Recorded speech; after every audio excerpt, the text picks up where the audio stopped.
hi friends sanam को johar nowa simaltudu YouTube channel sagun daram पे और आसाई पर जो नपाय गे मेना पे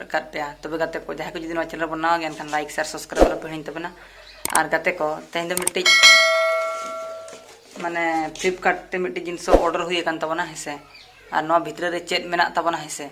ओना बन नेल लगे और नवा भितर रे दो नवा जिनिस मेना दो बोया माइक जहाँ दो ना बन आंजम बड़ा के जहाँ दो माने साउंड को जहाँ चे बाय और धराया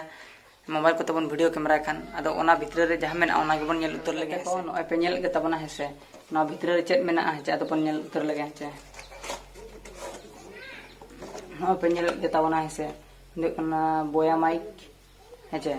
और ना भितर रे चेत को संभाव का को तबना हेसे ना बन नेल लगे हेचे ना भितर रे दो ना नय मेना तबना हेसे नोडे दो पले ना माइक गे मेना तबना हेसे और नोडे दो नय कागजों को मेना तबना हेसे और चलो तबे नेल उतर लगे बन हेचे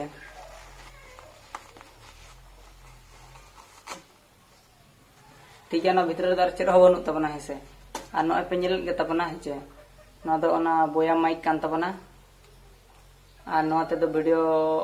जते बड़े बन वीडियो कैमरा एनखान दो माने साउंड हो बेस क्वालिटी हिजु तबना हेचे और नवा भितर रे खुला पड़ा तबना हेचे ना तो चेत लगा हुई से बैटरी मिट्टी लगा हुई पड़ा ना नोका खुला हुई हेचे पिनेल के तबना ना बैटरी लगा हुई और ना बैटरी दो हुई कान तबना ना पिनेल के तबना हेसे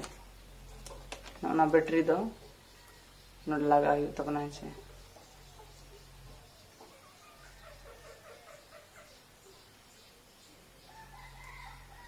ना पिनेल के हेचे ना का लगा हुई ना लगा पर ना तो टाइट का मा हेचे और ओना पर दो नोरे कंप्लीट ना तापर जते बड़े वीडियो बन रिकॉर्डिंगा बखान वीडियो बो शूटिंगा उन जते जदी बन रोड़ा एनखान दो नोवा रे दो नोवा ते चेहरा धरा माने रोड़ा आंजम तबना हेसे साउंड क्वालिटी हिजु तबना और जस्ती दो बन मेना नोवा अनबॉक्सिंग लेना ओना खातिर गे नोना दो बेना ले थाना नोवा ब्लॉग दो तबन हेसे और जस्ती बांग रोड़ाते सनम को गे